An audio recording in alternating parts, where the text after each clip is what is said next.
George Kell Motor Company brings us the players of the game, and we're going to honor a couple of guys tonight. This guy right here is a workhorse. There's no doubt about it. Clemmy Alcorn is a tough dude. This guy on both sides of the football playing well. Tell us about how it was out there tonight, Clemmy. Tough night. I mean, it was tough. Number 3 is running extremely hard, but Coach has been talking about it all week. Hit him low because he's a big back. He's also a workhorse. I like to give him his props, but, I mean, we came to the end. Coach just talked about finish at halftime. We finished, did we not? Yes, sir. Hey, offensively, you're in the mix. You're in the mix on both sides of the ball. What's it like out there when the offense is going like this and we were just kind of unstoppable? What does it feel like out there? I mean, it feels great when you have a good quarterback as Cash Forster.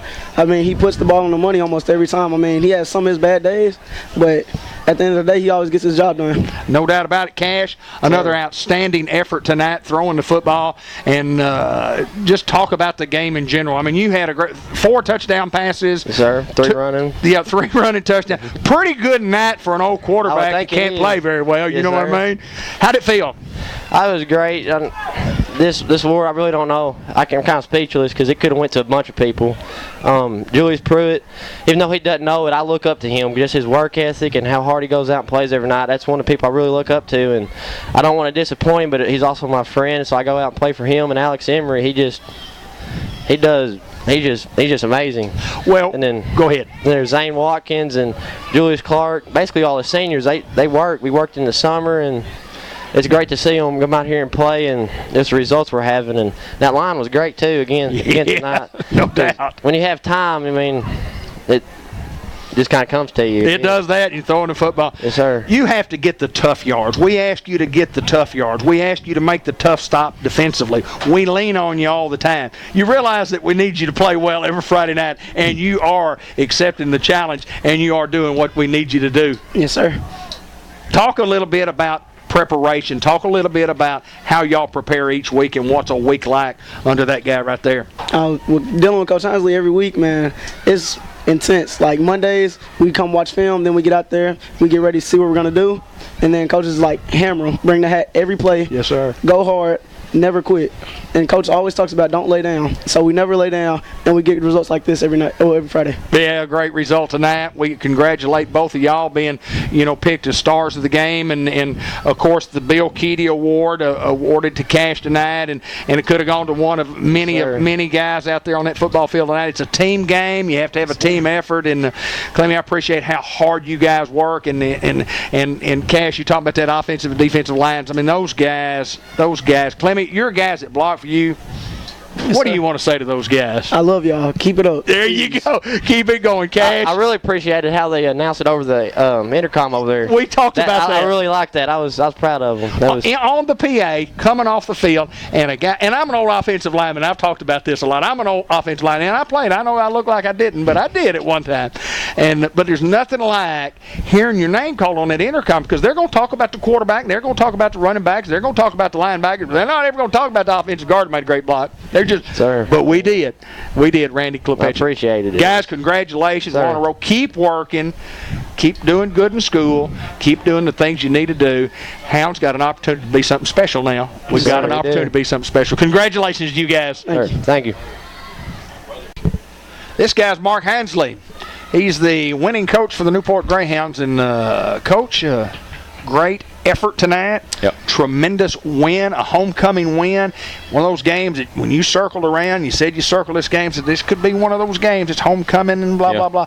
Our offense was great. Just talk a little bit about our team effort. Talk a little bit about this effort. is, though, and I don't want to call it a trap game. It's one of those games where you feel like your focus may be a little off, and you feel like and in our goal ladder, my triangle in there, I call it my focus game, because it's a game where if we just drop our focus for 1 second against a team like this, they're going. And they fought hard. Absolutely, they did. Hats off to them. You think coming after half, and we told our kids they're not going to lay down for you, and they did not. So they were a four-quarter fight team, and our kids matched them punch for punch. And I'm glad to see we come out on top. But let me tell you this about our offense: we have known for a long time now, when you have Cash Forster, pulling the trigger back there as a 3-year starter, you're going to be pretty good. When you start talking about all the the veterans that we had that catch the ball, and then the younger kids that we had tonight catch the ball. And you talk about our veteran offensive line and those backs we have right now, not counting Joe Brody. Our offense right now is just about as strong as you're going to get one. Well, Julius went out, and Julius Clark, and got a stinger. What's the report on him? Well, not 100% sure. He had a lot more mobility a while ago, so he's probably going to be a rest guy, and I expect him to play next week. Well, you put a guy in there. So okay, well, let's use Chris Reynolds. He's a sophomore there and doesn't have a lot of experience. And then, boy, Chris Reynolds. You know, and you know, well, I was talking to Ricky on the radio a while ago about next man up, and we talk about that, and when you see it come into place right there where the next man did come up and he 2 scores, and he almost had another chance over here if we'd have thrown it to him. He's wide open. So, you know, for a kid to come in like that and to have productivity, that's what we ask him to do day in, day out, and it's good to see that from Chris.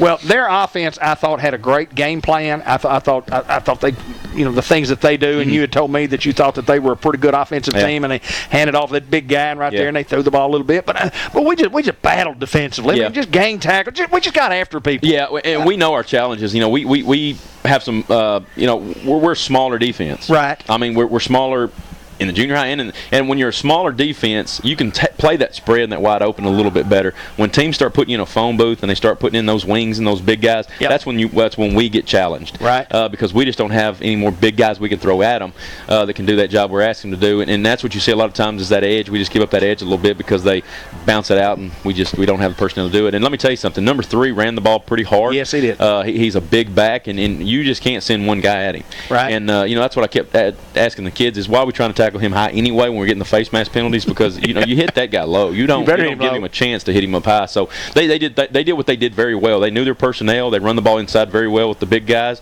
They had some scat backs they tried to do things on the outside with, and the changing in and out of the quarterbacks when they got down on goal line and heavy sets, that was a great game plan.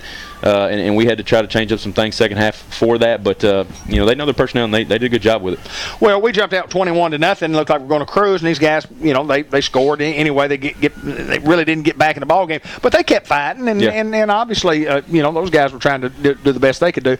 But I thought every time that they made what seemed to be a challenge, we had an answer to their answer every single time. That's what I love about our team right now is we are a punch for punch team. Man, we are in that boxing match game in and game out, and we're just battling. We battle. I mean, we you know, they hit us with a punch and we're right back. You know, and that's what you love to see from a group of guys like we have is you know, we've seen that before where you get hit and the team will just kind of lay back, and then that's when you're against the ropes. And now our kids don't. They keep battling, and we're going to win a lot of games because of that. No doubt. No, I'm looking forward to the stretch run here. We're past the midway point. Yep. We're into the meat of the schedule, the meat of the heart of the conference schedule. Manila coming, you know, looking ahead, just, you know, Manila, and you can't look past anybody. But anyway, you play it week at a time, and you try to get better each and every week. And that's what I told our guys. You know, right now the main thing is to stay healthy when you get in that meat of the schedule, staying healthy. And I told the kids on the field a while ago is we have still a lot more work to do. Because I don't base everything we do on Harrisburg or the game. I base everything on what our end goal is, and that's taking the conference championship, and that's taking away from Osceola. Because in my mind, everything's going to end up there at the week 10. So we got a lot of work to do. We got a lot of things we got to get better at. Because to me, you know, I'm not looking that forward. But you know, we're wanting to roll this thing, and we got to finish undefeated. Yeah, I mean, anybody that says that we don't look ahead, I mean, we all look ahead. Because you know what's there. You have to look ahead. If you're not looking ahead, you're looking behind. Yeah. And you don't want to be looking behind. And it's like I said off camera Ben a while ago is, you know, I'm not looking that far ahead. I can't wait to get in here with Manila. Absolutely. I mean, so I'm not looking that far ahead. No. I can't wait to get Manila's film in here in a little bit and just dive into that. So it's not. I'm not looking that far ahead. I'm looking to Manila. That's for sure. Well, my point is this: you're looking ahead to Manila. Great game tonight. You do that, but then you the game's finished. Yeah. The game's finished. You tell you guys, great game. Yeah. You got to go to work. You got to go to work. We got to go to work now. You got to go work because you got to get better, obviously, for Manila. But then ultimately, you want to keep getting better for Week 10. Absolutely, my friend. It's going to be it's been a great year going, and it's one of those years where you think, golly gee, this may have something special going on here. We just and I think the way that we fight and keep finishing is why it's special. Yes. You know, and I think if we were just slipping up and beating games here and there, but I think the way that because we've been challenged these first 5-6 games. Absolutely. And I have seen our kids finish and really push to the very, very end. So right there, that tells you no matter what game we're in, I love this team's effort. Subway Coaches Report each and every Friday night. You know, Subway and Walmart Super Center brings you the Coaches Show. Coach, congratulations on 3. We're 3-0 in the conference, and we're rolling. We're where we need to be. We're rolling. Congratulations to you, and I'm looking forward to week after week after week. Let's get after those Manila Lions. Yes, He's sir. Mark Hasley. He's the head football coach of the Newport Greyhounds. Go Hounds.